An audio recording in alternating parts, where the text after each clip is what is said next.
Lah, hanggang ngayon ba naman kargo mo pa rin ang mga kapatid mo? Tatanda kang dalaga niyan. You know what, Angie? May kilala kong ganyan. Ginugol niya lahat ng income niya sa pagtatrabaho para sa mga magulang niya at kapatid. But in the end, nung nagkasakit siya, walang tumulong sa kanya. Pati bahay at lupa niya, hindi niya napakinabangan. Ang mga kapatid mo? Wala. Hindi ko alam kung saan nagpunta si Warren matapos natangayin yung natitira kong pera. Si Wilma naman galit na umalis, kasama yung anak niya. Sa panahon na kailangan nila ako, lagi ako nasa likod nila. Pero ngayong ako naman ang nangangailangan sa presensya nila, hindi ko sila maramdaman. Nagkulang ba ako, tita? Hindi pa ba sapat ang mga sakripisyo ko para kahit ngayon lang, masabi ko naman na may mga kapatid ako. Taon 1900, 1999, Cavite. Naglalakad ang tatlong magkakapatid na sina Angie, ang panganay, si Wilma naman ang pangalawa, at si Warren na bunso. Masaya silang nagkukwentuhan habang papunta sa eskwela. Mababakas na salat sila sa salapi, ngunit busog sa pagmamahal ng isa't isa. Ate, wala na akong papel. Ako rin, ate. Ganun ba? Ako nga rin eh. Wala nang laman yung ballpen ko. Ayun oh, may bayabas. Halika kayo, manguha tayo. Tapos, ibenta natin sa school. Sige ate, para may pambili na tayo ng ballpen, lapis at papel. Masayang nanguha ng bayabas ang tatlo. Ngunit pagdating sa eskwelahan, walang nais bumili ng kanilang ibinebenta. Mabuti na lamang at madiskarte si Angie. Nakita niya ang gurong tagapayo ng ikalimang baitang na si Ginang Rita at nilapitan niya yon. Ma'am Rita, baka gusto niyo po magpabunot ng uban mamayang recess? Oo ba? Sige, hihintayin na lang kita sa classroom ko, ha, Angie? Bibigyan kita ng 20 pesos. Ma'am, pwede po bang ballpen at papel na lang ang ibigay niyo sa akin? Wala na po kasi kami magamit ng mga kapatid ko eh. Oo naman. Teka, anong grade na ba mga kapatid mo, Angie? Grade 1 at grade 3 po. Sige, ibili mo na muna to ng mga papel nila para naman may magamit na silang dalawa. Maraming salamat po, ma'am. Matapos yon, masayang iniabot ni Angie ang ilang pirasong papel sa kanyang mga nakababatang kapatid. Ayan, may papel na tayo, Warren. Salamat, Ate Angie, ha? Salamat, ate. Mahal na mahal mo talaga kami. Oo naman, kasi mababait kayo eh. Taon 2004. Angie, anak, mukhang hindi ka na makakapag-aral ng kolehiyo sa darating na pasukan. Mag-high school na kasi si Wilma. Hindi na namin kaya ng papa mo ang mga gastusin, anak. Ayos lang po, Nay. Tutulungan ko na lamang po kayo sa paghahanap buhay. Ang importante, silang dalawa ang makapagtapos ng pag-aaral. Salamat sa pangunawa mo, anak. Nagpapasalamat kami sa Panginoon dahil binigyan niya kami ng mabait at maunawain na anak. Papa, Mama, pinapangako ko po sa inyo na balang araw, pag pumabor na sa akin ang panahon, iaahon ko po kayo sa kahirapan. Naway matupad lahat ng mga pangarap mo, Angie. Gaya ng napagkasunduan, tumigil na muna sa pag-aaral ang dalaga at nagpasyang mamasukan bilang katulong sa kakilala ng kanyang ama sa kabilang lungsod. Kahit nahihirapan, masaya naman si Angie na makapagpadala ng pera sa kanyang mga magulang sa tuwing siya ay sumasahod. Ngunit isang mensahe ang natanggap ni Angie. Sabay na nagkasakit ng dengue ang dalawa niyang kapatid. Hindi alam ng kanyang mga magulang kung saan sila kukuha ng pera para sa lahat ng gastusin sa ospital. Ngunit kahit bumali na si Angie para sa isang taon niyang sahod, kulang na kulang pa rin ang kanyang pera. Isang araw, habang namamalengke, nagkita si Angie at ang dati niyang guro na si Ginang Rita. Angie, kumusta ka na? Dalagang-dalaga ka na. Ma'am Rita, hello po. Nag-aaral ka pa ba? Hindi na po. Tumigil na po muna ako para makapag-ipon, ma'am. Sa ngayon po, namamasukan ako bilang kasambahay. Nako, sayang naman. Matalino kang bata, Angie. Bumalik ka sa pag-aaral. Ay, gustong-gusto ko po talagang makatapos, ma'am. Kaso, kailangan kong tulungan muna sina Papa at Mama. Ilang linggo na rin kasing nasa ospital ang mga kapatid ko dahil po sa dengue. Naikwento niya pa kay Ginang Rita ang tungkol sa kanyang sahod. Alam mo, Angie, may alam akong trabaho na malaki-laki ang sweldo. Yun nga lang ay mapapalayo ka sa pamilya mo. Pagkarinig tungkol sa malaking sahod, naengganyo agad ang dalaga. Ilang taon ka na nga ba? 20 na po. Ano po bang trabaho yon, Ma'am Rita? Interesado po ako. Wala namang kaibahan sa trabaho mo ngayon. Kasambahay pa rin naman, kaso nga lang ay sa ibang bansa. Po? Sa abroad po? Oo, alam mo, mas madali kang makakaipon doon. Malaki ang sahod kumpara dito. Pwede din kitang tulungan sa mga kakailanganin mong mga papeles para mas mapabilis ang paglabas mo ng bansa. Ano? Game ka ba? Tutulungan niyo po ako? Oo naman. Kaso nga lang po, may utang pa ako sa mga amo ko, Mami. Babayaran natin yan, pero lahat ng magagastos natin, ikakaltas sa sahod mo doon. Ayos lang ba yun sa'yo? Oo naman po, Ma'am. Nagkasundo ang dalawa at nagpalitan pa ng mga numero sa cellphone para sa mga update. Makalipas lamang ang 2 buwan, matagumpay na nakalipad si Angie papunta sa Middle East. Salamat po, Lord. Heto na ang simula ng pagtupad ng aking mga pangarap. Gabayan niyo po sana ako palagi. Amen. Mabilis na lumipas ang 3 buwan. Gaya ng ibang nangingibang bansa, pagod at puyat ang kanyang puhunan para mairaos lamang ang bawat araw. Sa loob ng 3 buwan na yon, wala siyang nakuhang sahod dahil pinapadala yon kay Ma'am Rita. Hello, Ma? Opo, okay lang po ako dito. Mahirap, nakakapagod, at sobrang namimiss ko na po kayo. Pero kakayanin ko, Ma. Ngayong natapos ko na mabayaran ng mga utang ko kay Ma'am Rita, makakakain na rin kayo ng masarap buwan-buwan. Ingatan mo ang sarili mo dyan, anak, ha? Alam kong hindi madali ang trabaho dyan. Maayos naman ba ang trato ng mga amo mo sa'yo? Oo naman po, Pa. Medyo may pagka-stricta nga lang ang amo kong babae. Buntis kasi eh. Sige na po, Ma, Pa. Ibababa ko na to. Bye! Matapos maibaba ang tawag, nagmamadali na sa pamamalansya si Angie. Sa patuloy na pagdaan ng mga buwan, tinatamasa na ng kanyang mga kapatid at mga magulang ang unti-unting kaginhawahan. Ate, may bagong labas ng sapatos ngayon. Pwede bang yun na lang ang iregalo mo sa birthday ko? Matataas ba ang grades mo? Baka naman naglalakwatsa ka lang palagi. Hindi ate, nag-aaral kaming mabuti ni Warren. Oh, sige, sa susunod na padala ko, bumili ka ng sapatos na gusto mo, ha? Ate, ako rin.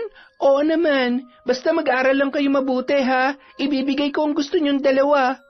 Masyado mo namang ini-spoil itong mga kapatid mo, Angie. Okay lang yan, Papa. Masaya akong napapasaya ko sila. Ay, siya nga pala, anak. Ilalaban ko yung manok ko sa susunod na linggo. Baka gusto mong sumugal. Sige lang pa, may budget kayo para doon. Ayun! Salamat, anak, ha? Aba, pati ba naman sa pagsusugal mo, umaasa ka pa kay Angie. Florence naman. Ano ka ba naman, Delia? Ito na nga lang ang libangan ko, Anong gusto mo? Makipag-inuman ako palagi sa mga kabarkada ko. Mabuti na nga lang at minsan lang akong magsabong, Ay nako, ikaw nga, panay ang paganda. Pariban-riban ka pa, tapos pamani-manicure. Hindi nga kita sinisita kahit na senior citizen ka na, Anong senior citizen? Hoy, 49 pa lamang ako, saka may permiso yun ni Angie. Natatawa na lamang si Angie sa pagtatalo ng kanyang mga magulang. Kung dati ay palaging nagtatalo ang mga yon kung saan kukuha ng pera para sa kanilang pagkain, ngayon ay iba na ang kanilang pinag-aawayan. Pa, kahit saan nyo gastusin ang budget na para sa inyo, ayos lang. Ang importante, mapasaya ko kayo. Halos lahat ng sahod ng dalaga ay pinapadala niya sa Pilipinas na hindi naman niya pinagsisisihan. Nakapagpagawa na sila ng bahay, nakabili ng tricycle si Mang Florence at nakapagpatayo ng sari-sari store si Aling Delia. Sinisiguro ni Angie na mapapasaya niya ang kanyang pamilya kahit wala nang matira para sa kanya. Kahit pagod na pagod sa mga gawain ay napapawi naman yon sa oras na nakakausap niya ang bawat miyembro ng kanilang pamilya. Samantala, isang balita ang nagpatinag kay Angie. Ate, si Ate Wilma nagtanan. Ano? Kanino sumama? Hindi ko kilala yung boyfriend niya, ate. Ang sabi niya sa akin, pagod na raw siya mag-aral. Pagod siya? Ako nga sobrang nahihirapan na rito pero hindi naman ako sumuko, di ba? Gusto ko lang na mapagtapos kayo para naman hindi niyo maranasan ang hirap na dinadanas ko. Tapos, ganito lang ang ibabalita mo sa akin. Ate, hahanapin ko siya. Basta ate, ako, hindi ko sasayangin yung pagkakataon na binigay mo para makapag-aral ako. Salamat, Warren.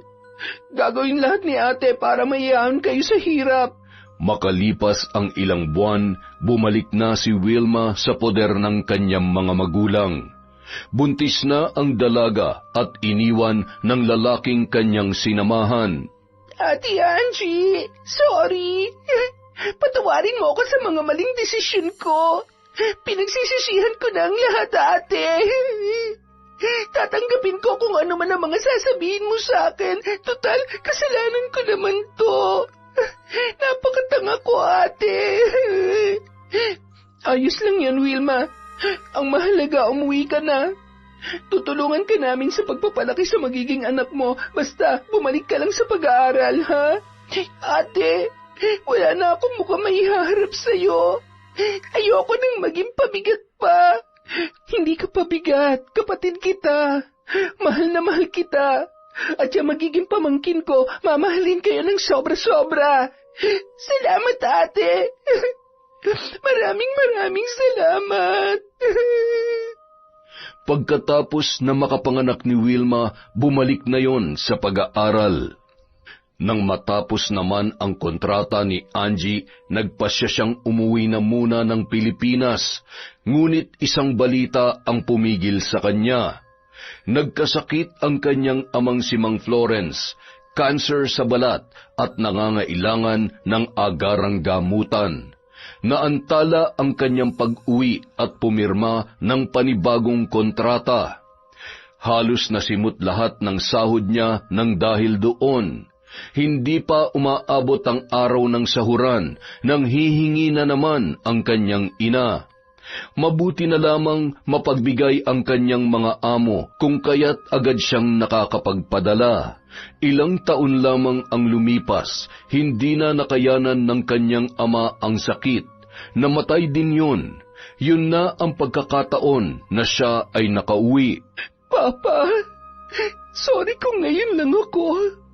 Sabi ni Mama, araw-araw niyo raw akong hinahanap nung mga huling araw niyo na. Nandito na po ako, Papa. Ate, tahan na. Kung nasan man si Papa ngayon, alam kong masaya siya dahil nakauwi ka na. Matapos mailibing si Mang Florence, kinausap naman siya ng kanyang ina. Anak, Angie, babalik ka pa ba sa mga amo mo? Opo, Ma. Kailangan May mga utang pa kasi akong hindi pa nababayaran. Kailan ang alis mo? Baka magtagal ka pa dito. Po, Ma, 3 buwan pa naman po ako dito. 3 buwan? Nako, anak, may gagastusin pa ba tayong pera? Baka mamulubi na tayo niyan. Alam mo naman ang mga kapatid mo nag-aaral pa, saka itong pamangkin mo. Saan na lang tayo kukuha ng panggasto sa araw-araw? Ma, ba't parang hindi niyo gusto na manatili ako dito? Hindi naman sa ganon, Angie. Ang sinasabi ko lang, baka mahirapan tayo kasi wala na tayong natitirang pera. Naubos na lahat sa pagpapagamot sa papa mo. Yung tricycle na ibenta na, pati yung sari-sari store natin, nalugi na. Wala akong trabaho, pati na mga kapatid mo. Ikaw lang naman na nagpapakain sa amin, anak. Sana'y maintindihan mo ko. Pero masaya akong nagbabakasyon ka rito. Totoo yon. Hayaan niyo, Ma. Gagawa pa rin ako ng paraan para rumakit habang nandito ako. Huwag po kayong mag-alala. Ay, salamat naman kung ganon, anak. Alam kong maaasahan talaga kita sa lahat ng oras. Habang namamalengke, muling nagkita sina Ginang Rita at Angie. Angie, ikaw na ba yan? Ma'am Rita, masaya po ako makita kayo. Iba talaga kapag galing abroad. Ang kinis mo at ang puti, saka yung katawan mo. Chicks na chicks ka pa rin. Ilang taon na ba tayong hindi nagkita? Mga 5 taon na po yata. Ang mabuti pa, puntahan mo ako sa bahay bukas para makapagkwentuhan naman tayo. Medyo busy kasi ako ngayon eh. Alam mo naman ang address ko, hindi ba? Sige po, ma'am. Dadalaw po ako sa inyo bukas. Sige, hihintayin kita, Angie. Paano? Magpapaalam na muna ako sa iyo. Ingat po kayo. Napangiti na lamang si Angie habang kumakaway sa dati niyang guro. Yun ang dahilan kung kaya siya ay nakapag-abroad at marami siyang gustong ikwento doon. Kinabukasan, dumalaw nga si Angie sa bahay ni Ginang Rita. Tamang-tama, dumating kahapon ang pamangkin ko, Angie. Halika, ipapakilala kita kay Lester. Galing din yon sa abroad at sigurado akong magkakasundo kayo. Dinala ni Ginang Rita si Angie sa may kusina. Nakita niya ang isang lalaki na nagluluto doon. Lester, si Angie nga pala. Tanda mo pa? Mas lalo siyang gumanda, hindi ba? Take note, dalaga pa rin siya. Sa sinabi ng ginang, nakaramdam ng hiya si Angie. Yes po, tita. Natatandaan ko pa po siya. Hi, Angie. Lester nga pala. At binata pa rin yan si Lester, Angie. Naiilang naman na kinamayan ni Angie ang binata. Pakiramdam niya parang may gustong ipahiwatig si Ginang Rita sa kanya. Kilala mo pala ako? Nagkita na ba tayo dati? Hindi ko kasi tanda eh. Oo, hindi mo lang siguro maalala. Dito rin mismo sa bahay ni tita. Abala kasi kayo nun sa mga nilalakad niyong papeles eh. Ganun ba? Nako, pasensya ka na ha kung hindi kita natatandaan. Nako, wala yun. At least, kilala mo na ako ngayon. Ay, maiwan ko muna kayong dalawa. Aasikasuhin ko lang yung lamesa. Sige po, tita. Malapit na rin naman to niluluto ko. Ay, sige. Dito na muna ako. Lester, huwag mo nang pakawalan yan. Nakangiti pang kumindat ang ginang bago tuluyang tumalikod. Si Lester naman napakamot na lamang ng batok saka nahihiyang ngumiti. Ano daw yon? Inaasar lang ako ni tita. Huwag mo na lang pansinin yung huling sinabi niya. Maraming napagkwentuhan ang dalawa sa mga naging buhay nila sa ibang bansa. Kasama na roon ang mga pangungulila nila sa kani-kanilang mga pamilya. Nalaman ni Angie na isang driver si Lester ng malaking truck sa Middle East. At tulad niya, babalik din yon para ipagpatuloy ang kanyang paghahanap buhay. Sa maikling panahong nagkausap sila, naging magaan agad ang loob ng dalaga sa binata. Bago pa umuwi si Angie ay nagpalitan pa sila ng numero ng cellphone. Hanggang isang araw, tuluyan nang nagpahayag ng pag-ibig si Lester sa dalaga, na pinaunlakan naman ni Angie. Hanggang sa kapwa na sila bumalik sa kani-kanilang mga trabaho, naging long-distance relationship ang kanilang ugnayan. Gayunpaman, ramdam pa rin nila ang pagmamahal ng isa't isa. Han, ano kaya kung mag-for good ka na? Mas okay kung nasa Pilipinas ka lang kasi anumang oras ko gustuhin umuwi, naroon ka lang. Hindi pa pwede, Han. Graduating na kasi sina William at Warren eh. So, oras na makagraduate na sila, uuwi ka na rin ba? Depende pa rin. Hanggat hindi pa sila nakakakuha ng trabaho, dito pa rin ako, Han. Alam mo namang ako lang ang inaasahan nila, di ba? Naiintindihan ko naman yon, Han. Huwag ka mag-alala. Kapag nakaipon na ako mismong dadalaw dyan sa'yo. Namimiss na kita eh. Ako rin naman, Han eh. Miss na kita. Sobra. Tiis muna tayo ngayon, Han, ha? Nang makagraduate na sina Wilma at Warren, muling nagtanong si Lester kung pwede na bang umuwi si Angie. Han, siguro naman pwede ka nang magpahinga ngayon. May nakuha ng trabaho sina Wilma at Warren, di ba? Yun nga din ang iniisip ko, Han eh. Hayaan mo, magpapaalam na ako sa mga amo ko dito. Gustong-gusto na rin kasi kitang makasama eh. At gusto ko nang bumuo ng sariling pamilya kasama ka. Masayang-masaya si Lester sa naging desisyon ng kanyang kasintahan. Inunahan niya na ito sa pag-uwi nang sinabi nito na sa susunod na linggo na ang kanyang flight. Balak niya na kasing yayaing magpakasal ang dalaga. Ngunit isang umaga, habang masayang naghihintay si Lester sa kanyang pagdating at kabadong tinititigan ang singsing na ibibigay, nakatanggap ng tawag ang lalaki mula kay Angie. Han, pasensya ka na. Hindi mo na ako makakauwi. Ha? Ngayon na ang flight mo, di ba? Bakit naman, Han? May problema ba dyan? Tumawag si Mama kagabi. Si Wilma daw sumama na sa boyfriend niya. Si Warren naman nakabuntis. Ngayon, nangangailangan sila ng pera para sa agarang pagpapakasal ni Warren. Ano? So hindi ka na matutuloy? Paano na yung usapan natin? Sorry talaga, Han. Pero kailangan ako ng pamilya ko eh. Kailangan ko silang tulungan. Kailangan din naman kita, Han. Marami na akong plano para sa ating dalawa. Huwag mo naman sanang baliwalain yun. Please, Han. Intindihin mo naman ako. Ilang beses na kitang inintindi, Angie. Pagbigyan mo naman ako ngayon. Hindi mo kasi naiintindihan, Han eh. Pamilya ko sila. Sila ang priority ko. Mahalaga sila sa akin. Ibig bang sabihin, hindi ako mahalaga sa'yo? Kaya hindi mo ako mapagbibigyan sa pagkakataong to? Ganun ba? Hindi naman sa ganun, Han. Kaya lang... Kaya lang ano? Kailan mo ba uunahin ang sarili mo? Ilang taon ka na nagsasakripisyo para sa kanila. Hayaan mo namang kumilos sila sa sarili nilang mga paa. Malalaki na mga kapatid mo. Kaya na nilang maghanap buhay na hindi umaasa sa'yo. Huwag kang magpaalipin. Isipin mo naman ang sarili mo. Tayo, hanggang kailan mo ba sila papasanin? Hanggang kaya ko. Alam mo, Lester, kung wala ka namang magandang sasabihin, itigil na natin to. So nakikipaghiwalay ka na sa akin? Anong hiwalay? Sige, mas mabuti pa nga maghiwalay na tayo. Para naman hindi na ako umasa pa sa mga kasinungalingan mo. Hanggang kailan mo ba ako paaasahin? Hanggang kailan mo ako iiwan sa ere? Tao lang ako, Angie. Naiinip din. Ako pa ngayon ang sinungaling? Hindi ba ikaw yon? Nangako ka sa akin noon na iintindihin mo mga desisyon ko. Nasusuportahan mo ako dahil mahal mo ko. Tapos ngayon, madali lang sa'yong sabihin na mas mabuti nga maghiwalay na lang tayo? O sige, kung yan talagang gusto mo, break na tayo. Pagkasabi noon, pinatay na ni Angie ang kanyang cellphone. Padausdos siyang napaupo sa sahig habang nakasandal sa pader. Pakiramdam niya nang hihina siya.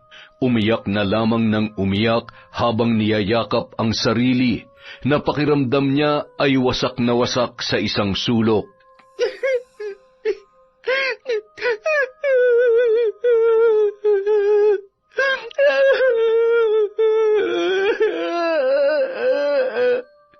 Akala ni Angie, uunawain ni Lester ang kanyang desisyon.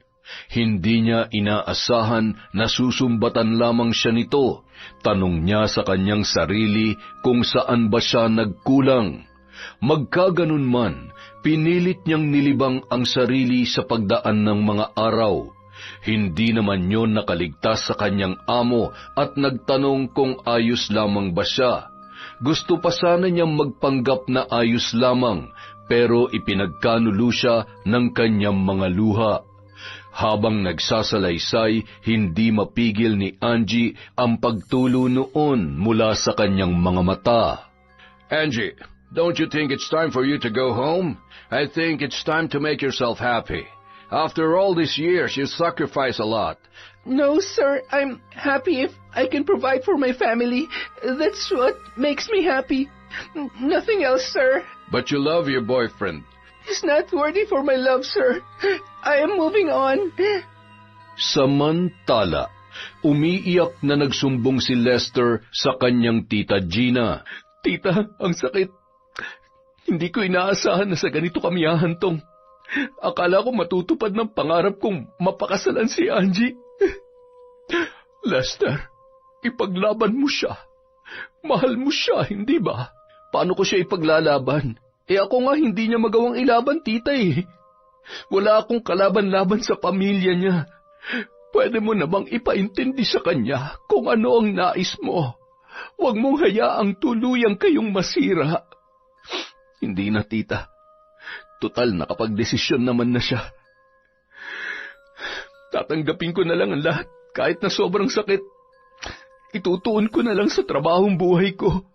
Isang araw, may natanggap na tawag si Angie mula sa hindi kilalang numero. Hello? Hello? Ito ba si Angie Mijos? Opo, ito nga po. Ano pong kailangan nila? Nais ko lang ipaalam sa'yo kung gaano kalaki ang utang ng nanay mo sa akin. Ngayon, kung ayaw mong samain siya, bayaran mo ang pagkakautang na lintik mong ina. Ho? Utang? Paano siya nagkautang sa inyo?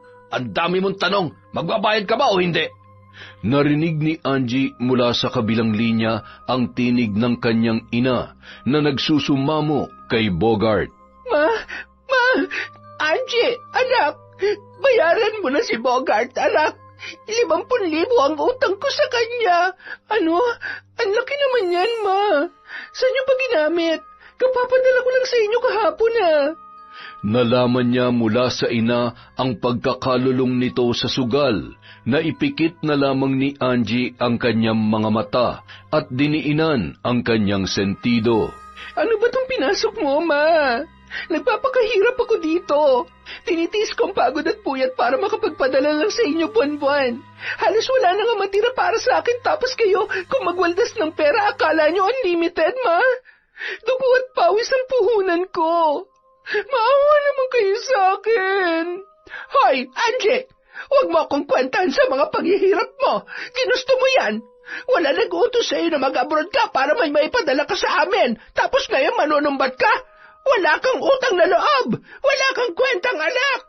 Halos madurog ang puso ng dalaga sa mga narinig mula sa kanyang ina. Napagtanto niya na wala palang silbi para sa kanila ang kanyang mga pagsasakripisyo. Dahil sa sakit na naramdaman, hindi niya na binigyang pansin pa ang nangyayari sa kabilang linya. Kinabukasan, nakatanggap siya ng mensahe mula kay Warren. Umuwi ka. Patay na si Mama. Ha? Nabigla si Angie sa kanyang balitang natanggap, ngunit nagtataka rin siya kung bakit nag-text lang ang kanyang kapatid. Hindi man lamang yun tumawag, gayunpaman nagpaalam siya kaagad at bumiyahe pauwi ng Pilipinas. Pagdating sa kanilang bahay, nadatnan niyang nakaburol na ang kanyang ina. Hinanap niya si Wilma, ngunit hindi niya yon makita. Nagtataka rin siya kung bakit nakatingin lang si Warren sa kanya. Hindi siya nilalapitan ng kapatid. Mama! May paiyak-iyak ka pa nalalaman, ate? Wilma, ano nangyari? Patay na si Mama. Bulag ka ba? Bakit ganyan ka magsalita, Wilma? May problema ba tayo? Oo, may problema tayo. Dahil kung hindi dahil sa'yo, buhay pa sana si Mama ngayon. Ano? Anong ibig mong sabihin? Huwag ka na magdrama pa, ate. Alam naman namin ikaw ang dahilan kaya siya inatake sa puso. Bakit, ha? Sino ka ba sa akala mo? Porket ikaw ang bumubuhay kay Mama, sa amin, sa loob na maraming taon, okay lang na isumbat mo ng lahat sa kanya? Ikaw ang kusa nag-abroad para magtrabaho. Wala nag-utos sa'yo. Sandali lang, Wilma, ha? Saan ka ba nang galing? Anong ako ang dahilan kaya namatay si Mama? Magdahan-dahan ka nga sa pananalita mo. Ay, wow! Bakit? Susumbatan mo rin ba ako, ate? Ipapamukha mo rin ba sa amin na nagwawaldas lang kami ng perang pinaghirapan mo? Dahil sa masasakit mong salita, kaya nangyari yan kay Mama. Ikaw ang dahilan kung bakit nawalan kami ng ina. Ikaw! Wala akong ginawang masama, Wilma. Sinabi ko lang ang totoo sa kanya. Bakit? Hindi na ba ako pwede magreklamo? All my life, wala akong ibang inisip kundi kayo. Ang kapakanan nyo. Tapos ako pang sisisihin mo kaya namatay si Mama. Bakit? Sino ba dapat sisihin? Kami? Oh, dahil alam nyo naman palang na-addict na sa sugal si Mama, hindi nyo pa pinigilan. Bakit? Dahil hindi naman kayo nahihirapan na kumita ng pera, di ba? Ako naghihirap. Ate Angie, magdahan-dahan ka naman. Oo, ikaw nga, pero kusang loob mo na may ibinigay yon, di ba? Dahil sabi mo, pamilya tayo. Oo, pamilya tayo. Yun nga rin ang akala ko eh. Pamilya tayo, pero bakit naman ganito? Ang pamilya nagdadamayan. Sa hirap man o sa ginhawa. Pero ang ipinaramdam niyo sa akin ngayon, iba. Itinuring niyo akong kaaway. Hindi kapatid, hindi ka pamilya. Tinis kong lahat. Gutom, uhaw, pagod, at ang pangungulila ko sa inyo. Pati sarili kong kaligayahan isinuko ko para lamang sa inyo. Para lang maituloy ko ang pagsustento sa pangangailangan ninyo. Tapos, hindi niyo naman pala pinahahalagahan lahat ng sakripisyo ko. Di ba't sinabi mo noon na kung anong makakapagpaligaya kina Mama at Papa, ibibigay mo? Pero nalulong na si Mama sa sugal, Warren. Bakit wala kayong ginawa? Sugal yon, ibang usapan na yon. Kahit ano pang sabihin mo, wala na akong pake. Hindi mo na mababagong katotohanan na dahil sa kasakiman mo, namatayan kami ng ina. Isang totoong kapamilyang tunay na nagmamahal sa amin. Sakim? Ako pa ngayon ang sakim sa kabila ng lahat? Anong klaseng kapatid kayo?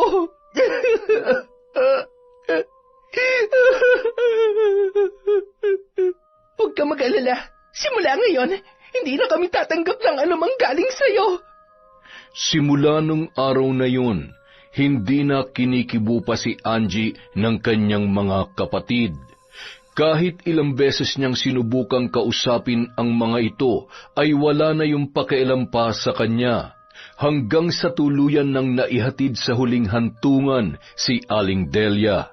Warren, bukas babalik na ako sa Saudi. Kung ano man ang hindi natin pagkakaunawaan, isang tabi na lang sana natin. Wala na si Mama. Tayo na lang ang magkakaramay. Hindi naman ako galit sa'yo, ate. Kaso, ayokong awayin din ako ni Ate Wilma. Ganun na ba talaga ako kasama para sa kanya? Hindi ko naman ginusto nangyari kay Mama. Sinubukan ko namang awatin si Mama noon pero hindi ko na natutukan. May sarili na rin kasi akong pamilya, ate. Si Ate Wilma ganun din. Si Mama na lang mag-isa dito sa bahay. Tapos sabi niya meron naman daw siyang libangan. Hindi namin alam na bisyo na pala. Yung mga padala mo, pinaghahatian namin tapos sa sugal lang napupunta yung kay Mama. Alam mo, hindi ako nagagalit dahil sa pera, Warren. Ang ikinasasama ng loob ko kung bakit hindi man lang sinabi ni Mama sa akin ang tungkol doon. Kaya ako nagawang pagsalitaan siya. Pero promise, dala lang yun ang sama ng loob ko. Naiintindihan naman kita, ate. Ang mabuti pa, si Ate Wilma ang kausapin mo. Galit pa rin sa'yo yun eh. Kahit anong gawin ni Angie ay hindi pa rin siya pinapansin ng kanyang nakababatang kapatid. Nitapunan siya ng tingin ay hindi noon magawa. Kapag nakikita siya nitong lalapit, umaalis na kaagad si Wilma. Gustong-gusto niya ng mayakap ang kanyang kapatid pero lagi lang yung umiiwas. Hanggang sa tuluyan na siyang nakabalik sa Saudi. Dahil sa mga nangyari, napapaisip si Angie kung naging mabuti ba siyang kapatid at kung siya nga ba ay naging mabuting anak. Kahit ganoon na nangyari, buwan-buwan pa ring nagpapadala ng pera si Angie. At sa pagkakataong yun, kay Warren na yun dumidiretso. Ang usapan ay hahatian niya si Wilma. Pero ang hindi alam ni Angie, hindi naman pala nagbibigay si Warren sa kanyang ate. Ginagastos lang nito ang pera para sa kanyang sarili. Minsan, habang abala si Angie sa mga gawaing bahay, biglang tumunog ang kanyang cellphone. Hindi niya na sana yon papansinin, ngunit paulit-ulit lang na nagri-ring yon. Nang tingnan niya kung sino ang tumatawag, nakita niya na si Wilma pala. Napangiti pa siya nang makita ang pangalan ng kanyang kapatid. Hello? Ate Angie? Kailangan kong tulong mo, ate.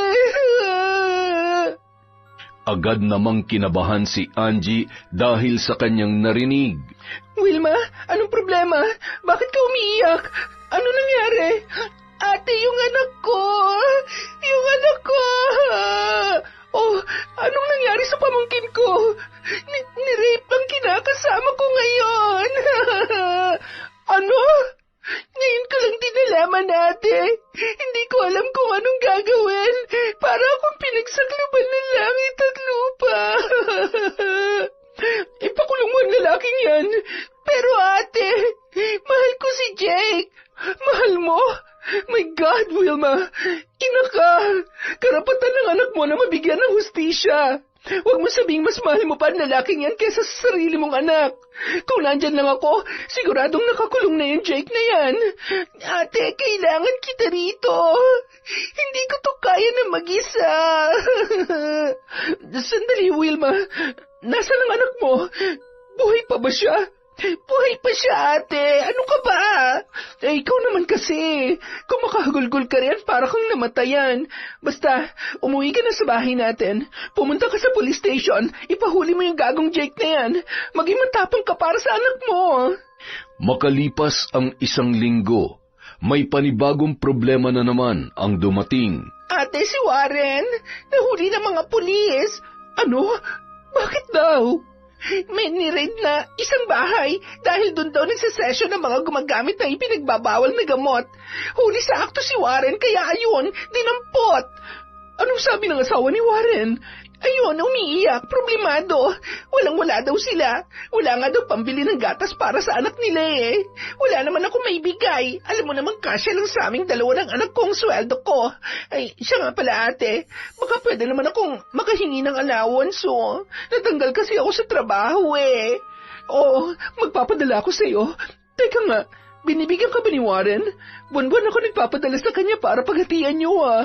Wala ate. Siguro lahat ng pinapadala mo inuubos niya sa bisyo niya. Kawawa nga yung asawa eh. Nangangayayat na dahil sa konsumisyon. Sabihin mo sa asawa niya, ilalabas natin si Warren, ha?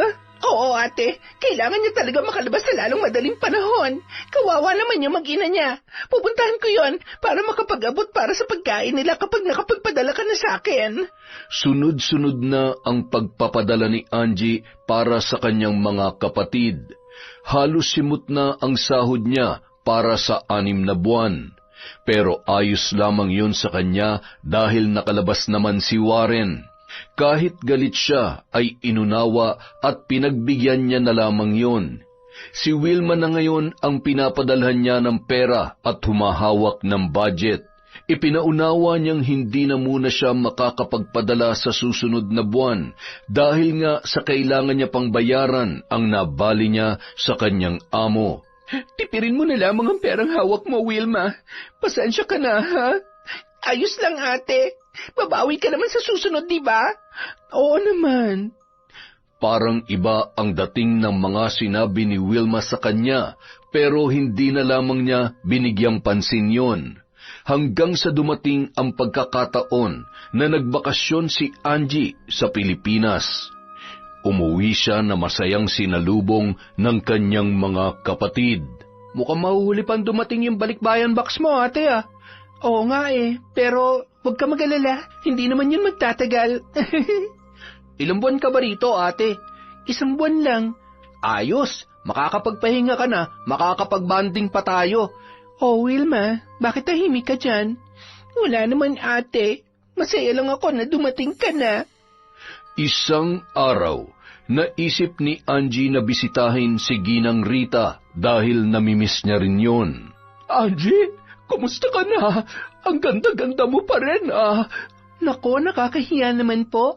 May pasalubong po ako sa inyo, Ma'am Rita. Tita na lang. Hindi na kasi ako nagtuturo ngayon, Angie.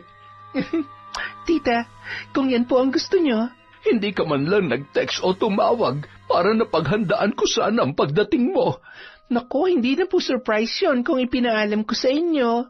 Ay, oo nga naman. Sandali. May kumakatok. Pagbubuksan ko lang sandali, Angie, ha? Inabala ng babae ang sarili sa pagtingin-tingin sa mga litrato ni Ginang Rita na nakadisplay sa isang divider. Nang bigla siyang nagulat sa pagsigaw ng babae, napatayo siyang bigla para tingnan yun, ngunit agad ding napawi ang kanyang pag-aalala nang makita niyang nagtatatalon pala yun sa tuwa at may niyayakap. Lester, hindi ka man lang nagpasabi na dadalaw ka. Sobrang namiss kita. Sinadya ko talagang huwag ipalam sa inyo, tita. Surprise eh. Grabe ang araw na ito sa akin. Punong-puno ng surpresa. Tita, si Dayan nga po pala, girlfriend ko. Oh, hi. Hi, Iha. Welcome to my humble home. Halina kayo sa loob. May bisita din kasi ako. Nang makita ni Angie si Lester, hindi niya alam kung ano ang gagawin. Saglit siyang nataranta dahil hindi niya akalain na magkikita sila doon. At nang dumako ang tingin niya sa katabi nitong babae, ay nagpakakaswal na lamang siya. Maganda yun at may pagka-sopistikada. Angie, nagkasabay pa talaga kayong tumalaw ni Lester. Oo nga po. Tita, babalik na lang po siguro ako bukas. Ay, hindi. Lumito ka muna. Ano ka ba? Ngayon nga lang tayo muli nagkita eh. May mga bisita pa po kayo. Baka po makaabala lang ako. Hindi ka naman makakaabala, Angie. Ikaw ang nauna dito. Parang ang sagwa naman kung aalis ka ng dahil lang sa amin. Tama si Lester. Nako, ipagluluto ko kayo ng specialty ko. Tinolang manok na may sayote. Sa hapagkainan, nagkakwentuhan ang magtiyahin nang mapansin ni Rita ang plato ng girlfriend ni Lester. Mukhang nakuha naman kaagad ni Lester ang gustong sabihin nito nang mapatingin yun sa kanya. Hindi po siya kumakain ng meat, tita. Nako, nagsabi ka sana sa akin kanina, Lester. No, it's okay. Sa bawat sayote lang ayos na po ako. Thank you, tita. Nahiya tuloy ako sa iyo, Dayan. No, tita, it's okay. Hindi naman po ako maarte. Sadyang bawal lang po talaga sa akin ang karne. Ang swerte naman ng pamangkin ko sa iyo. Ang ganda mo na nga, ang bait-bait mo pa. Oo naman, tita. Si Dayan na yata ang pinakaswerteng dumating sa buhay ko. Kaya mahal na mahal ko to eh. Napapangiti naman si Rita habang ginagawaran ng halik ni Lester ang kanyang nobya. Si Angie naman ay tahimik lamang. Hindi niya maintindihan kung bakit tila apektado siya sa ginagawang yon ng magnobyo. Angie, ikaw ba? Kailan mo dadalhin ang boyfriend mo dito? Akala ko nag-asawa ka na, Angie. Wala pa sa isip kong mag-asawa. Si Warren may mga anak na, pati si Wilma. Hanggang ngayon ba, dalaga ka pa rin? Mukhang napag-iwanan ka na ng panahon, ah. Choice ko namang hindi pa mag-asawa. Saka, sakit lang sa ulo yung mga lalaki. Ganon? Hindi naman ako sakit sa ulo, ah. Di ba, Han? Natigilan pa si Angie sa sinabi ni Lester. Napatingin siya sa lalaki, ngunit kay Dayan naman pala yun nakatitig. Akala niya siya ang tinawag noon na Han. Slight lang, Han. Ganon ha? Ano ka ba? Nakikiliti ako. Ang saya niyong tingnan na dalawa. Hindi ba, Angie? Ang cute-cute nila. Oo nga po. Ang laki na siguro ng ipon mo, no, Angie? Ilang taon ka rin sa Saudi, di ba? Ha? Hindi rin. May mga pamangkin pa kasi akong pinag-aaral. Hanggang ngayon ba naman? Kargo mo pa rin ang mga kapatid mo? Baka tumanda kang dalaga niyan. Alam mo, Angie, hindi ka na bumabata. Panahon na siguro para sarili mo naman ang unahin mo. You know what, Angie? I know someone like you.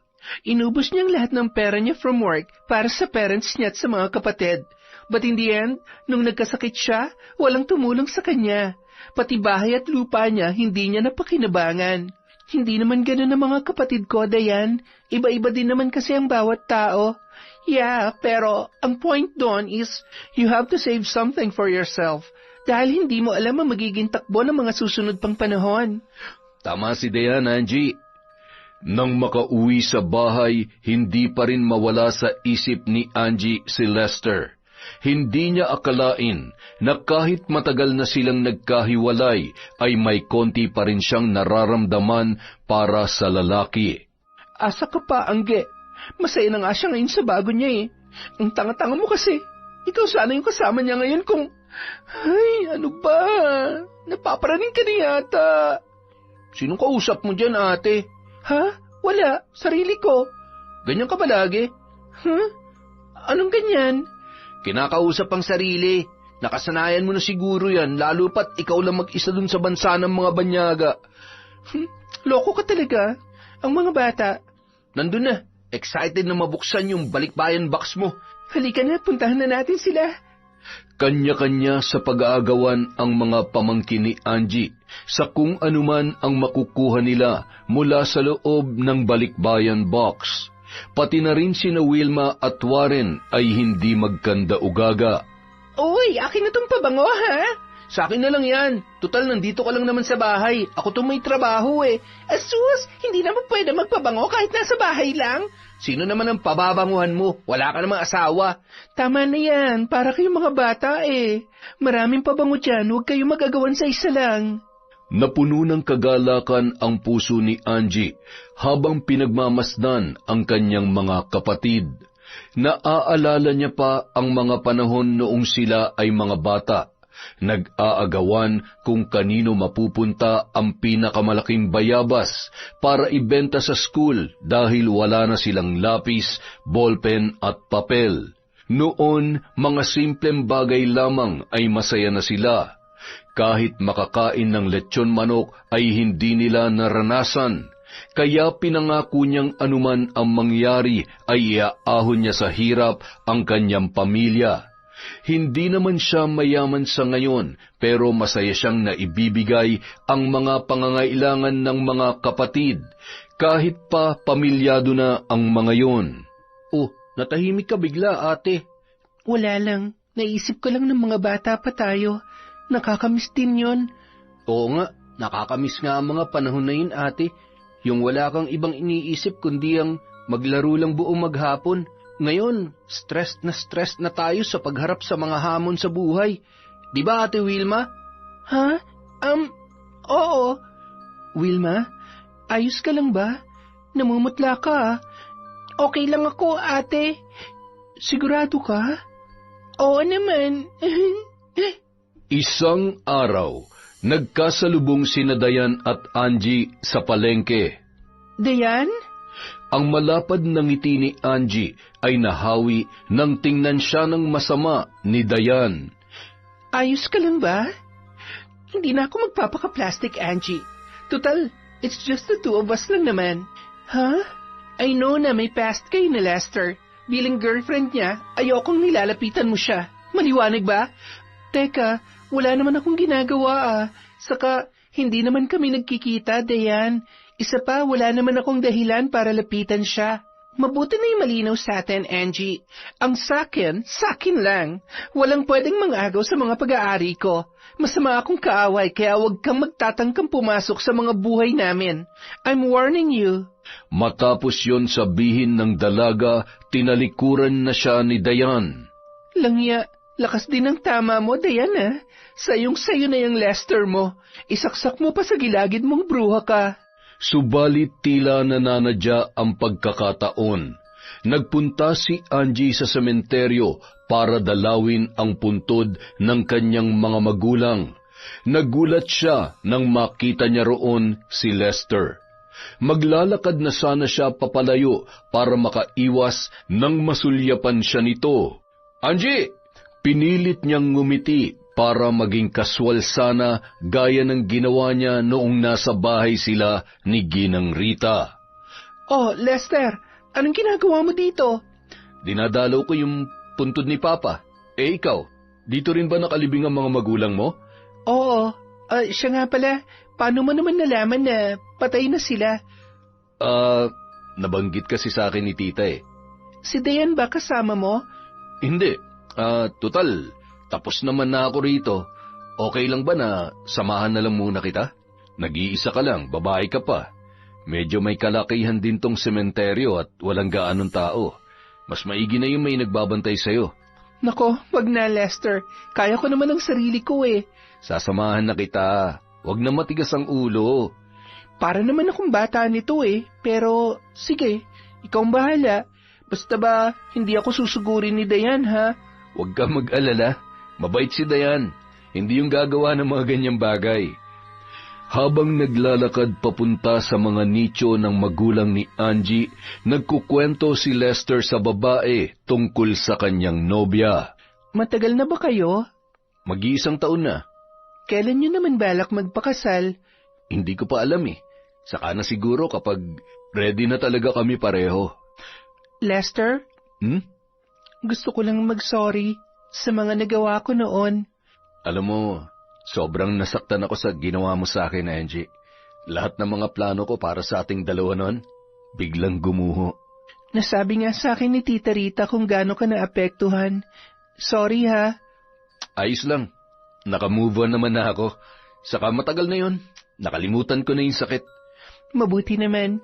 Masaya akong nahanap mo ng babaeng nakakapagpasaya sa'yo. Angie, nung time ba na yon, iniyakan mo rin ba yung nangyari sa atin? Ha? Oo naman. Sobra din ako nasaktan, Lester. Pero ganun talaga siguro. Kailangan natin masaktan para tumibay. Sadyang may mga taong dumarating at lumilisan ng hindi natin inaasahan. Tulad mo, nahanap mo ng forever mo ngayon. Tama ka. Matapos ang kanilang pag-uusap, naging magaan na ang dibdib ni Angie. Ramdam niyang mahal nga ni Lester ang bago niyang nobya. Wala nang multo ng kahapon sa isip ko. Masaya na ako para sa iyo, Lester. At sana, maging masaya na rin ako sa pinili kong buhay. Nang muling bumalik si Angie sa kanyang mga amo, nagpatuloy siya sa pagsuporta sa kanyang mga kapatid. Padala dito, padala doon. Maya't maya may nagte-text para mangumusta at kalaunan hihingi rin ng pera. Kahit ganoon, hindi siya tumatanggi sa mga kahilingan ng mga pamangkin. May nagpapabili ng bagong sapatos, laptop, mga bago at usong damit. Lahat sila ay pinagbibigyan ni Angie. Masayang-masaya siya na naibibigay ang kanilang mga kahilingan. Ngunit isang araw, sinabi ng kanyang mga amo na magmamigrate na sila sa ibang bansa. Pero hindi na siya maisasama. Napaiyak si Angie dahil napamahal na sa kanya ang kanyang mga amo, maging ang mga anak nito. Sa ilang taong paninilbihan niya sa mga yon, itinuring niya na silang kapamilya. Humingi yun sa kanya ng dispensa. Ipinaintindi ng mga ito sa kanya na tumatanda na rin siya. Mainam na bumuo na siya ng sariling pamilya para may makakaramay siya sa hirap at ginhawa. Sinabi din nila na iba kung may sariling pamilya, may asawa at mga anak, kesa sa mga kapatid at mga pamangkin lamang. Binigyan din siya ng mag-asawa ng sapat na pera para makapagpatayo siya ng sariling negosyo sa Pilipinas. Hindi ba kayo natutuwa na nandito na ako, Wilma, Warren? Hindi ka na babalik sa abroad, ate? Hindi na. Naisip ko rin kasing kailangan ko na magpahinga. Paano na yung kabuhayan natin, ate? Hindi pa nga nakakatapos ng high school yung anak ko eh. Huwag kang mag-alala. May sapat naman akong pera para makapagsimula ng maliit na negosyo. Pagtulungan na lang nating mapalago. Panahon na para magbanat ka ng buto, ate Wilma. Hindi yung panay-asa ka na lang sa mga padala ni ate.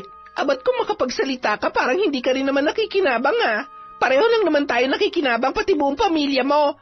Siyempre, at least kami nagpapakatotoo kay ate Angie. At least ako, kilala niyang asawa at mga anak ko. So, anong gusto mong palabasin, ha? Ewan ko sa'yo, kung makareact ka para kang guilty. Baka may tinatago ka kay ate Angie. O ako na lang magsasabi sa kanya, gusto mo? Tumigil ka na, Warren. Hindi ka nakakatuwa. Bakit, ikaw ba nakakatuwa? Teka, ano na naman ba yung pinagtatalunan ninyo? Kadarating ko lang eh. Ay nako ate, kailangan mo na malaman ng totoo. Ano ate Wilma, itatago mo pa rin ba? Wilma? Anong kailangan kong malaman?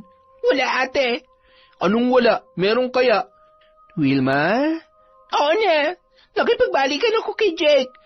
Ay, nag-iisip ka pa ba ng matino, Wilma? Baka nakakalimutan mo, hinalay ni Jake yung anak mo. Mahal ko si Jake, ate. Napagtanto kong hindi ko pala kaya mawalay sa kanya. So, anong gusto mo mangyari? Hahayaan mo na lang ba na ulit-ulitin niya yung ginawa niya sa pamangkin ko? Hindi naman kami magsasama, ate. Sa mga magulang niya pa rin siya uuwi. Magkikita lang kami pero hindi muna magsasama sa iisang bubong. Hindi ako natutuwa sa desisyon mo, Wilma. Sana lang, hindi ka magsisi. Nang mga sumunod na buwan, hindi na umuuwi si Wilma sa bahay. Ilang beses na siyang tinawagan at tinetext ni Angie, ngunit hindi niya binibigyang pansin yun. Nalaman na lamang kalauna ni Angie na sumama na ito sa nobyong si Jake at pumunta sa probinsya nito sa Negros. Nang mga panahon na yun, nasa kolehiyo na ang anak ni Wilma na nasa pangangalaga ni Angie. Warren, kailangan ko na sigurong mangibang bansa ulit. Lumalaki na tong pamangkin mo. Lumalaki na rin ang mga gastusin. Kailangan kong ibigay ang mga pangangailangan niya. Mukhang wala na talagang balak na magpakita pa si Wilma eh. Ilang taon na nakalipas mula nang umalis siya. Ikaw na muna mag-alaga sa kanya, ha? Huwag ka mag-alala, buwan-buwan naman ako magpapadala gaya ng dati. Sigurado ka ba dyan, ate? Pwede ka naman magtrabaho dito kung gusto mo. Malapit lang at makakauwi ka pa kung kailan mo gustuhin. Mas malaki ang sahod sa ibang bansa eh. Ang isang buwan ko doon, katumbas na ng 3 buwan kong sahod kong dito. Ikaw ang bahala, ate. Sana makakuha ka ng kasing bait ng dati mong mga amo, no? Makalipas ang 2 buwan na paghahanda, lumipad na si Angie patungo sa Hong Kong.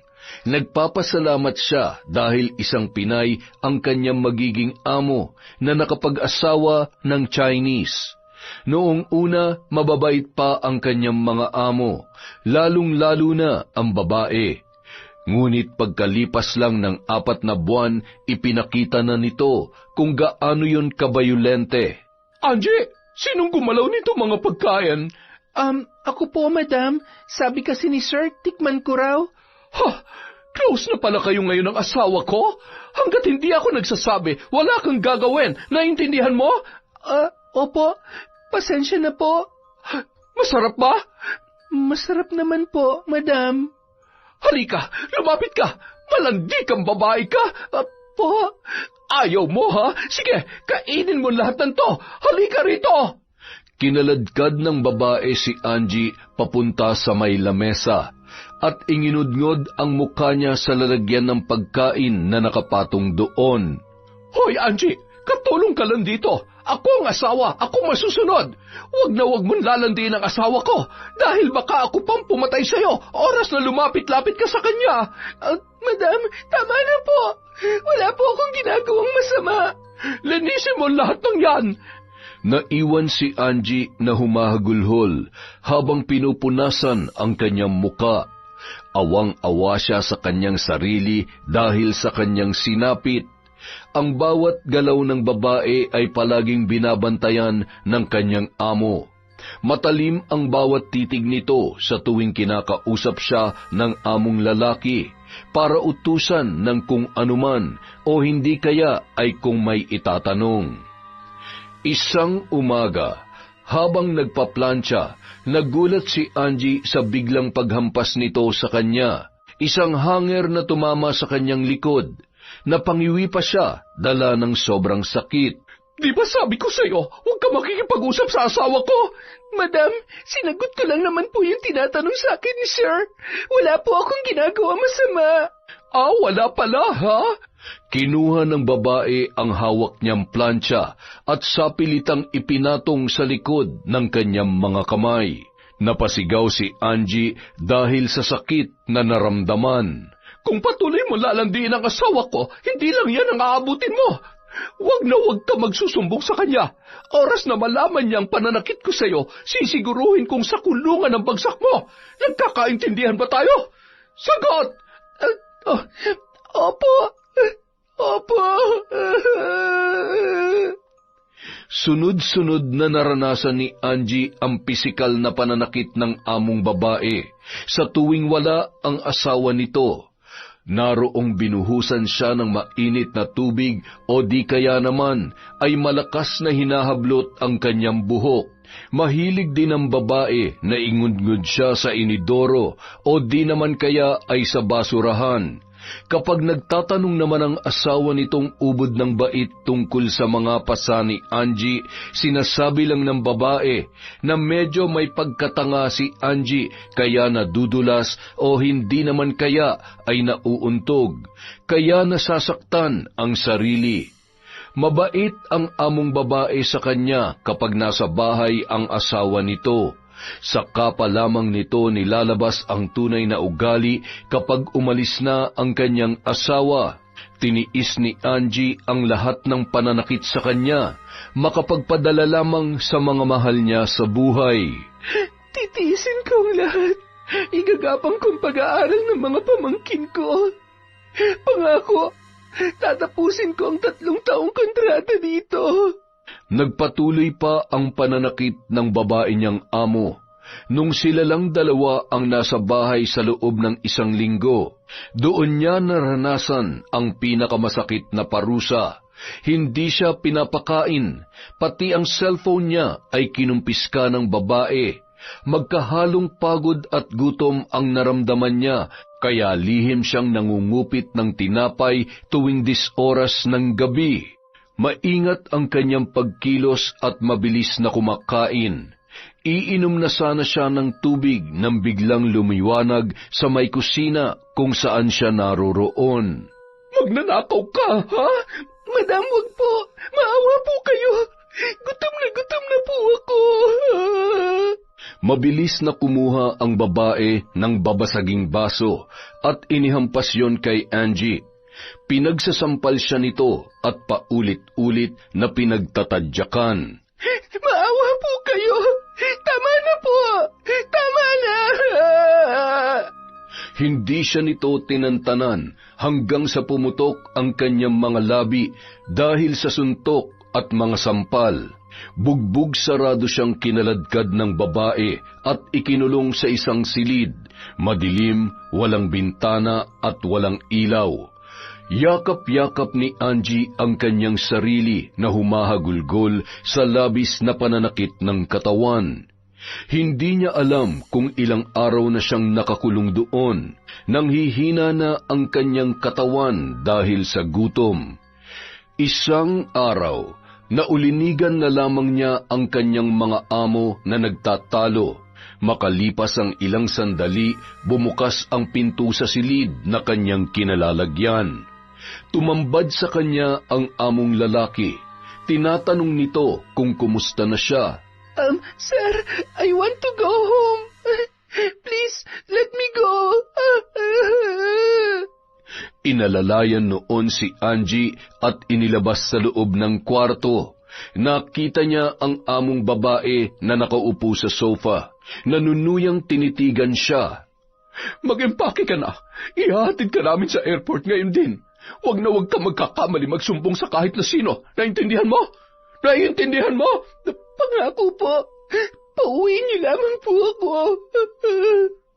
Matapos pakainin ng among lalaki, mabilis na nag-empake si Angie. Pagdating sa Pilipinas, Ate, mabuti na lang at pinauwi ka pa nila. Bakit hindi mo sinabi ang pangmamaltrato nila sa'yo? Eh di sana natulungan ka ng agency mo. Huwag ka na mag-alala pa, Warren. Ang importante, nakauwi na ako. Masaya pa rin ako na kahit papano, napag-aral ko mga anak mo at ang mga anak ni Wilma sa loob ng 2 taon na nagtatrabaho ko sa Hong Kong. Awang-awa si Warren sa itsura ng kanyang kapatid. Bakas na bakas sa mukha nito ang mga pasang natamo.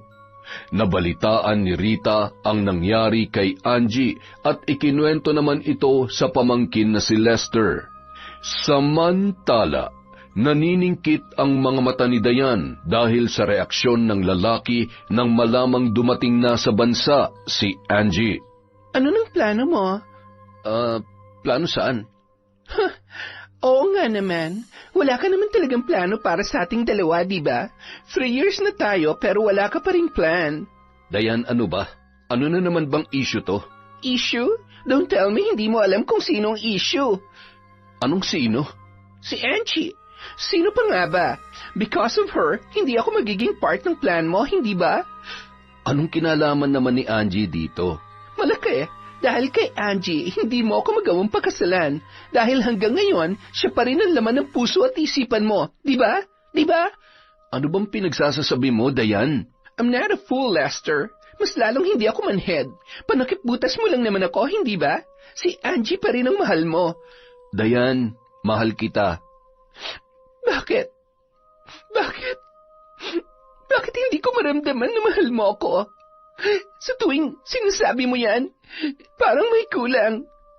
Sa loob ng 3 taon naging tayo, alam kong hinihintay mo pa rin si Angie na bumalik sa'yo. Hindi totoo yan, Han. Huwag mo nang lokohin ang sarili mo, Lester. Ako nga, alam ang totoo mong nararamdaman eh. Ikaw pa kaya? Saglit na natahimik ang lalaki, pagkuway ni Yakap na mahigpit ang kanyang nobya. Sorry. Patawarin mo ko, Dayan.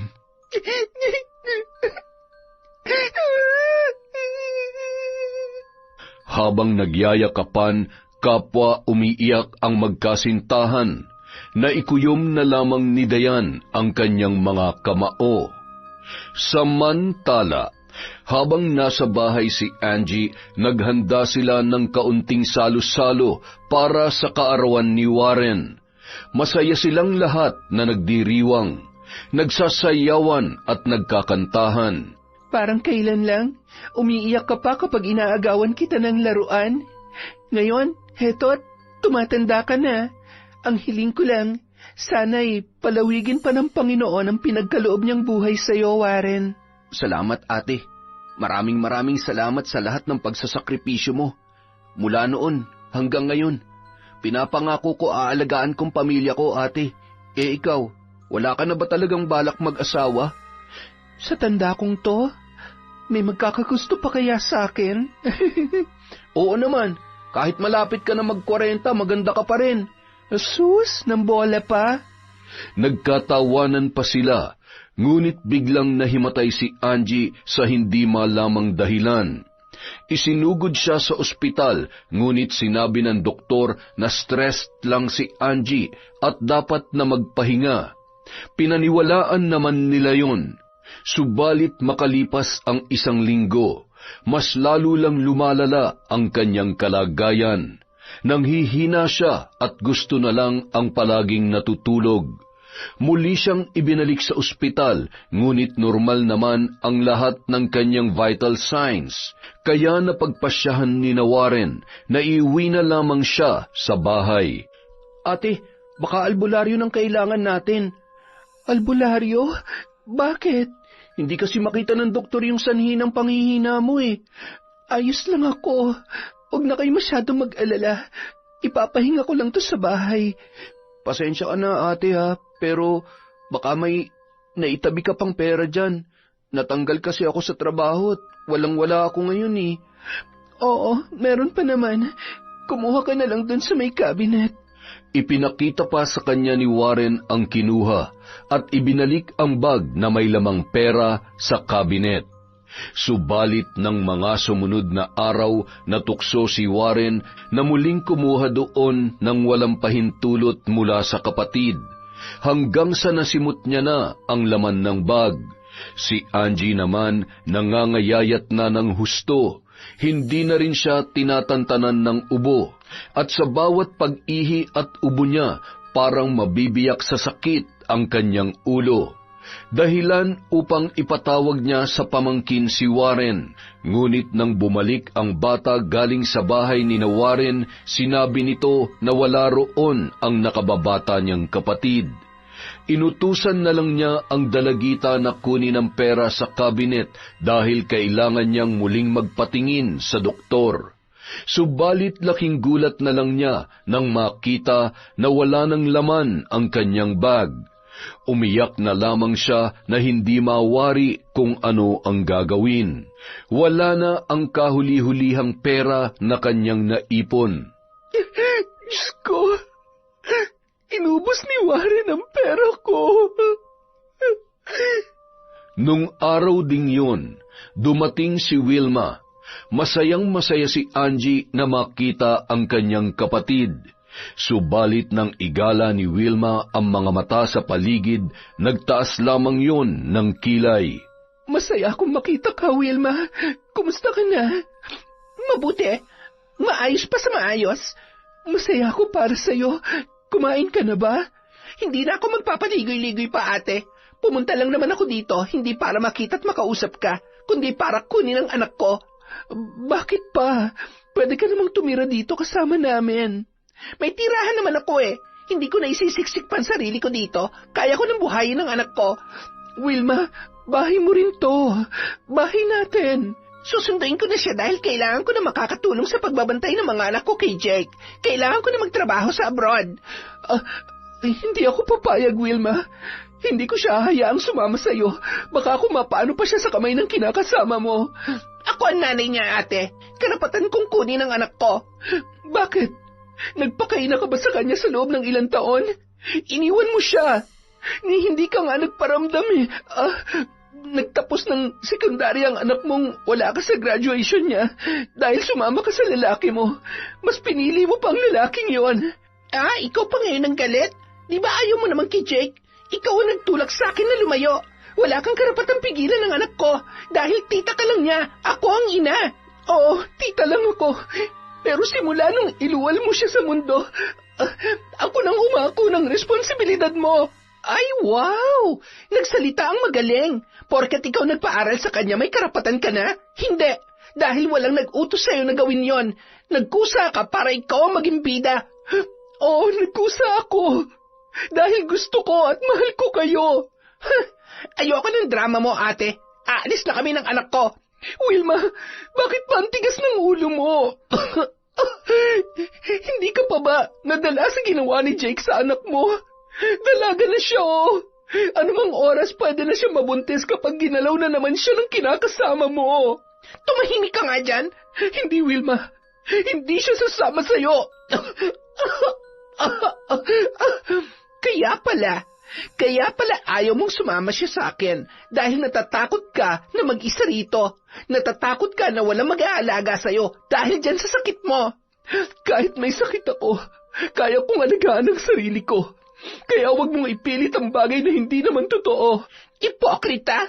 Maliwanag naman na hindi mo na kaya. Mahina ka na. Hindi mo na kayang kontrolin pa ang buhay ko. Kahit kailan hindi kita kinontrol, alam mo yan. Hindi na pinakinggan pa ni Wilma ang nagsasalitang si Angie. Pinilit niya ang anak na sumama sa kanya at nagtagumpay naman yun. Naiwan si Angie na nag-iisa sa bahay, nalulugmok dahil sa bigat ng kanyang karamdaman. Diyos ko, ano ba tong nangyayari sa buhay ko? Mali ba ako sa mga naging desisyon ko kaya sinasapit ko ang lahat ng to? Panginoon naman, bigyan mo ako ng sapat na lakas para malampasan ang lahat ng ito. Dahil mag-isa na lamang siya, sinikap at pinilit ni Angie na mapagsilbihan ang kanyang sarili. Halos gumagapang na siya sa sahig. Isang araw, dinalaw siya ni Ginang Rita. Halos hindi na siya makilala ng Ginang dahil sa kanyang pangangayayat.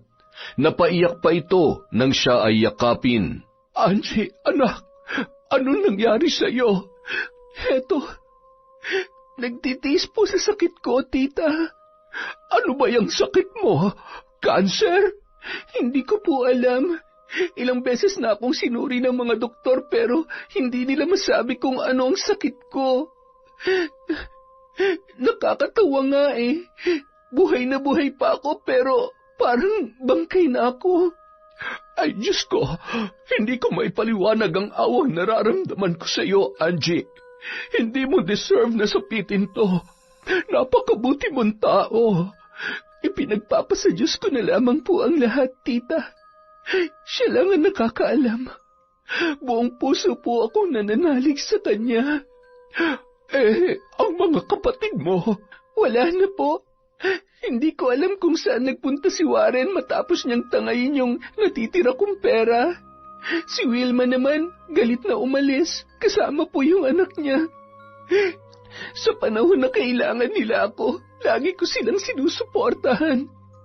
Pero ngayong ako naman na nangangailangan sa presensya nila, hindi ko sila maramdaman. Nagkulang ba ako, tita?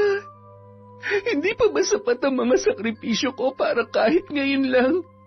Kahit ngayon lang. Masabi ko naman na meron akong mga kapatid. Angie, huwag ka mag-alala. Nandito lamang ako. Ipapatingin kita sa albularyong kakilala ko. Hindi kita pababayaan. Gaya ng ipinangako ng ginang, pinasuri niya sa isang albularyo ang kalagayan ni Angie. Itim na mahika, nakikita kong bumabalot sa kanya. Ano pong ibig niyong sabihin, Amang? Nasa loob siya ng isang sumpa na kung tawagin ay barang. Barang? Ngunit bakit? Paano? Sino naman ang bumarang sa kanya? Hinawakan ng naturang albularyo ang mga kamay ng babae na noon ay inaapoy ng lagnat. May nakikita kong isang babae na nasusuklam sa kanya. Gusto niyang pahirapan itong biktima. Maaari ko bang malaman kung sino ang babaeng sinasabi mo, Amang, at kung anong kasalanan ni Angie sa kanya? Inggit at galit ang nagtutulak sa babaeng yon na pasakitan si Angie. Dahil lamang sa isang lalaking hindi maibaling sa kanyang pag-ibig. Dayan. Dayan ang kanyang pangalan. Diyos ko, si Dayan? Malaki ang tsansang mapahinto natin ang sumpa kung makakausap ninyo si Dayan. Siya lang ang bukod tanging makakapagpawala sa sumpa ng barang na nasa katawan ni Angie. Kaagad na kinontak ni Rita si Lester at tinanong kung nasaan si Dayan. Hindi ko na po alam, tita. Simula nung hiniwalayan niya ako, wala na akong balita sa kanya. Lester, kailangan makita natin si Dayan hanggat hindi pa huli ang lahat. Po? Bakit po? Nag-aagaw buhay ngayon si Angie dahil binarang niya. Tila niyanig ng mga nalaman ang buong pagkatao ni Lester nang marinig ang balita. Dali-dali niyang tinawagan si Dayan, ngunit hindi na nagre-ring ang telepono nito. Pinuntahan niya yun sa bahay ng mga kaibigan at kakilala, ngunit walang naibigay na impormasyon ang lahat ng kanyang napagtanungan. Dayan, nasan ka na ba? Hanggang sa naalala niya ang isang lugar kung saan doon lumalagi si Dayan tuwing may pinagdaraanan. Walang pag-aalinlangan niya yung tinungo. Sa gitna ng gabi, narating ni Lester ang isang kubo sa gitna ng kakahuyan. Base sa kwento ni Dayan noon, pagmamay-ari daw yon ng yumao niyang lola. Sa loob ng kubong yon, nararamdaman ni Dayan ang kapayapaan kapag nakakapasok sa tuwing meron siyang pinuproblema. Tahimik ang buong paligid. Tila huni lamang ng mga kulisap ang namamayani. Alam ni Lester na may tao sa loob dahil nakasindi ang gaserang ilawan na tumatagos sa sawaling dingding ng kubo. Dayan, alam kong nasa loob ka. Mag-usap naman tayo, pwede? Lester? Oo, ako to. Dahan-dahang pinagbuksan ni Dayan ang dating kasintahan. Anong ginagawa mo dito? Naparito ko para humingi ng tawad sa'yo at para magpaliwanag. Biglang lumuhod si Lester sa harapan ni Dayan. Sorry, patawarin mo ko sa lahat ng kasalanan ko, Dayan. Sorry kung sa tingin mo naging panakipbutas lang kita. Sorry kung hindi kita nagawang yayain magpakasal sa loob ng 3 taong naging tayo. Patawarin mo ko kung naging duwag ako na aminin sa iyong totoo. Sorry dahil pinaasa lang kita, pero pangako, minahal kita, Dayan. Talaga? Oo, totoo yun.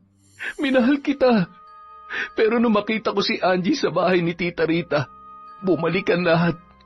Bumalik ang sakit sa pag-iwan niya sa akin sa ere. Bumalik ang kasabikan ko sa kanya. Bumalik ang pagmamahal kong matagal ko ng pilit na ibinaon sa limot. Lumabas din ang katotohanan na siya pa rin ang mahal mo sa aming dalawa.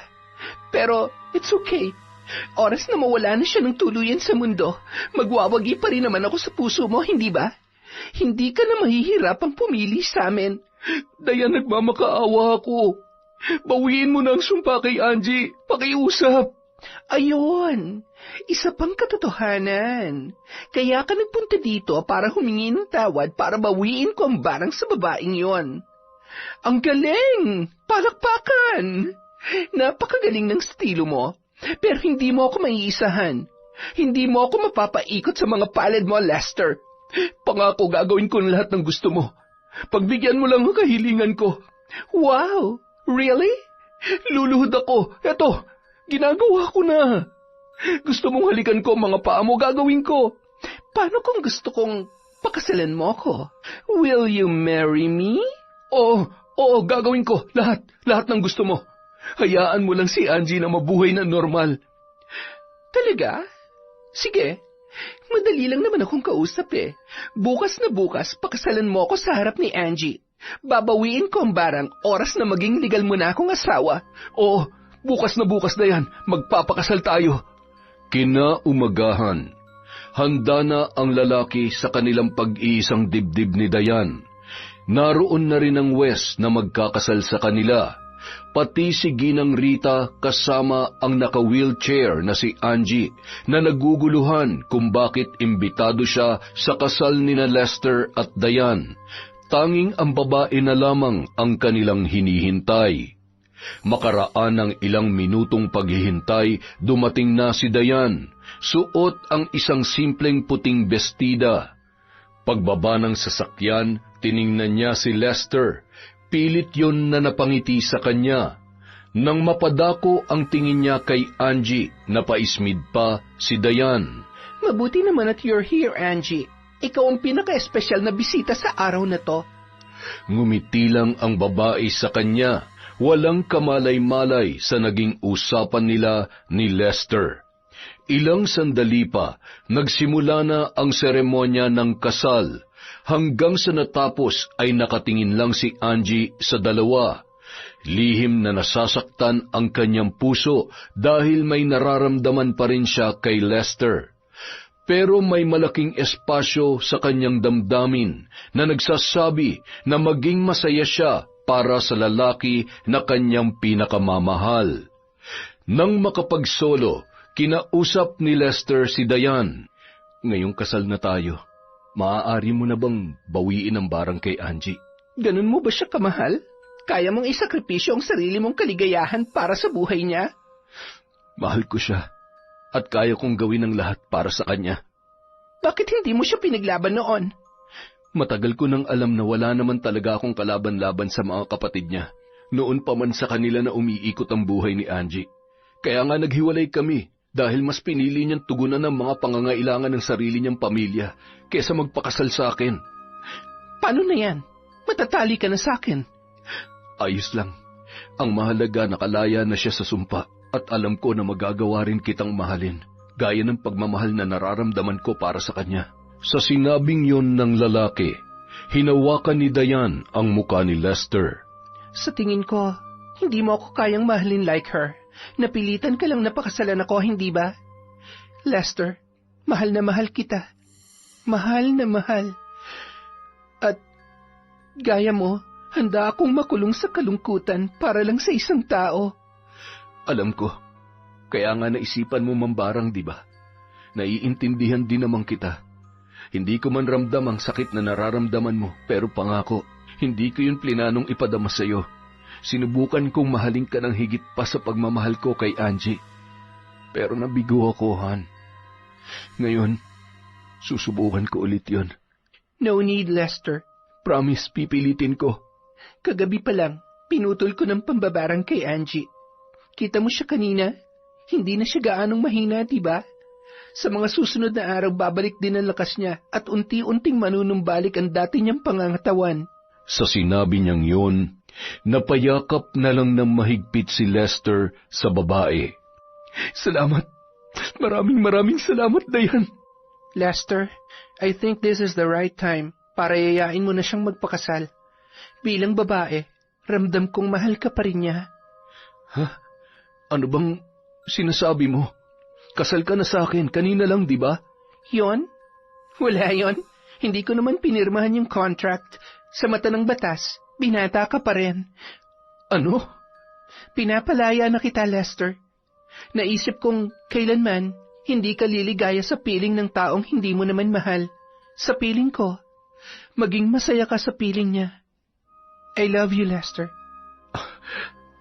Hindi ko alam kung anong sasabihin pero maraming salamat, Dayan. Hindi mo alam kung gaano mo ako napasaya. Salamat. Samantala, sa bahay ni Angie, nakatanaw siya sa bintana at tumitingala sa payapang kalangitan. Ayos ka lang ba, Angie? Tita, alam kong mali pero ngayon ko lang napagtanto na sinayang ko lang ang mga nabuong pagsasama namin noon ni Lester. Kanina habang kinakasal siya, ini-imagine ko na sana ako yung bride. Mahal na mahal ka pa rin ng pamangkin ko, Angie. Gagawin niya ang lahat para sa'yo. Ginawa niya yon para sa'yo. Po, ano pong ibig niyong sabihin? Idinitalye ni Ginang Rita ang mga nangyari kay Angie. Pati na ang pagsasakripisyo ni Lester na pakasalan si Dayan para isalba ang kanyang buhay. Halos hindi makapaniwala ang dalaga. Tanging pag-iyak na lamang ang kanyang nagawa.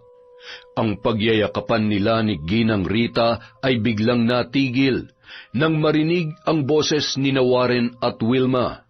Ate, patawarin mo ako. Ngayon lang ako nagkalakas loob na magpakita kasi kinain ako ng hiya ko sa iyo, ate. Nagastos ko yung pera mo, pero nandito na ako para isoli yun. Sana mapatawad mo ako, ate. Ate, I'm sorry. Sorry sa mga nasabi ko. Sorry kung nagalit ako sa iyo. Gayong kapakanan lang naman ng anak ko ang inaalala mo. Sana mapatawad mo pa ako, ate. Sorry kung iniwan kita sa ganyang kalagayan. Promise, babawi ako sa iyo. Ang mga kapatid ko, miss na kayo ni ate. Aalagaan kita, ate, hanggang sa gumaling ka. Ako rin, ate. Wilma, si Jake, kumusta? Okay siya, ate. Inaalagaan niya mga anak namin. At lilinawin ko lang, ate, ha? Hindi ni-rape ni Jake ang anak ko. Hindi ko rin siya pinakulong. Sinabi ko lang yun sa'yo para maging masama siya sa paningin mo. Iniwan ko talaga siya noon dahil hindi niya maibigay ang mga luho ko. Sorry, ate. Pangako, hindi na ako magsisinungaling sa'yo. Niyakap na lamang ni Angie ang kanyang mga kapatid. Oo nga at nasaktan siya sa ginawa nila, pero sa isip at puso niya, kapatid pa rin niya ang dalawa. Habang buhay na magkatali ang kanilang mga pusod, at habang buhay din siyang magpapakaate kina Wilma at Warren. Makalipas ang ilang buwan, ginanap na ang pag-iisang dibdib nina Lester at Angie, at nagsimula na silang mamuhay ng masaya at mapayapa. Yon! Ang saya ng pag-ibig, lalo na kung may kasamang SS at PhilHealth. Dahil dyan, meron na naman po tayong shoutout. Simulan po natin kay Yolanda Lopez, hi din po kay Gina Andraque Peña, kay Jack 20M, wow, 20M.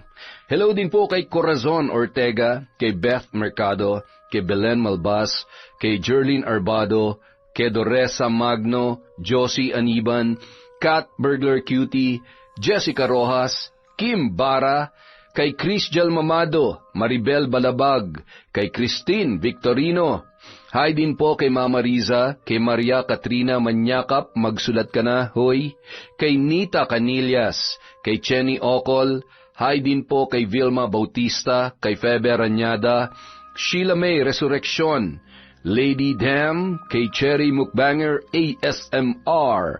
Hi din po kay Puresa Tagiwalo, sa Galedo Family from Babes, Evelyn Villarreal. Hi din po kay Shaneline Besario, kay Noemi Garcia Pabunan, kay Sean Ann Reblinka, Luella de la Peña, Emmanuel Christian Zorilla. Brother, kumusta ka? Hi po kay Hayashi Megan, kay Maricar de Quilla, bago nating subscriber, from Marjorie de Quilla. Maraming salamat po sa inyo. Love na love po kayo ni Enteng. Hi din po kay Luella Baliza, kay Ronald Belza Bahado, kay Sydney Crosswind, Evelyn Santos, Leona Taytay, Monica Nieves, Dins Lumigid, Alfreda Alano. Hi din po kay Marisa Belda, kay Maria Magtagnob. Hi, tama po ba ang pagkakapronounce ko? Kung mali, pasensya na po kayo. Babawi po tayo next time. Hi din po kay Princess Grace Reyes at Myra Joquino from Mabel Reyes. Hello po sa mama po ni Amadeo Terminal. Hi din po kay Josephine Oyangorin, kay Vilma Sistoso, Dimples Yumi. Hi, Idol. Hello po kay Rizalyn Gayanes of Riyadh, Vicky at Mama G from Rixander Gayanes. Hi po kay Shiva Ledesma, kay Ken BJ, Cipriano Bagnol, Robert Crimen, Milrose Galvez, Celia Tolentino, Shara Marie Hipulan, Ami Viray, kay Gabriel Manalo, kay Yang Pasardan. Happy birthday po kay Royce Lacson from Goku ng Pinas. Dadalawin ka raw niya mamaya. Good luck. Hi din po kay Utoy Kagawad, Chander de Guzman, Cristina Peru, Ronnie Nobari, Reka Jukoy, Larcy Siriban at Mitch Yap. Sa mga hindi po natin nabanggit, abay, meron pa po bukas. Araw-arawin na natin to. Maraming salamat po sa walang sawang pagsuporta sa Kwentong Enteng.